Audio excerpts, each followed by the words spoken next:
আমার সামনের থেকে ছেলেকে বারান্দা খুলে ধাক্কা দিয়ে মেরে এখানে ফেলে আমার ছেলেকে মেরেছে। আমি ঠেকাতে গেছি, আমাকেও মেরেছে।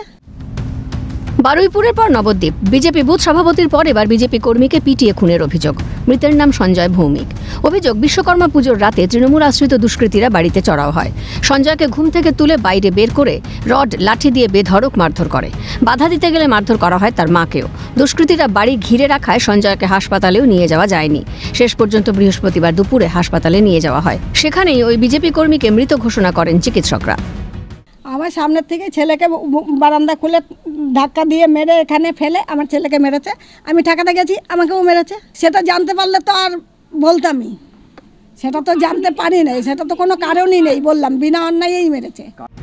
খবর পেয়ে দেহ উদ্ধারে পুলিশ হাসপাতালে যায়, কিন্তু উপস্থিত বিজেপি কর্মীরা পুলিশকে দেখে ক্ষোভে ফেটে পড়ে। পরে পুলিশের আশ্বাসে পরিস্থিতি ধীরে ধীরে শান্ত হয়।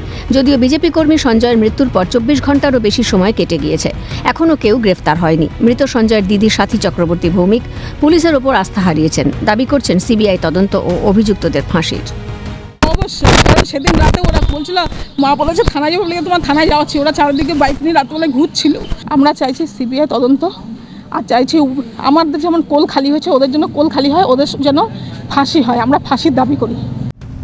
শুক্রবারও এলাকার পরিস্থিতি থমথমে। মৃত বিজেপি কর্মীর বাড়ির সামনে পুলিশ প্রহরা বসানো হয়েছে। বাড়ির একমাত্র রোজগেরে ছেলের মর্মান্তিক মৃত্যুতে কেঁদে ভাসাচ্ছেন অশীতিপর বৃদ্ধ বাবা। কিন্তু খুনের পিছনে কারণ কি? নবদ্বীপ থানার আইসি জলেশ্বর তিওয়ারির দাবি, প্রাথমিক তদন্তে মদের আসরে ঝামেলা উঠে আসছে।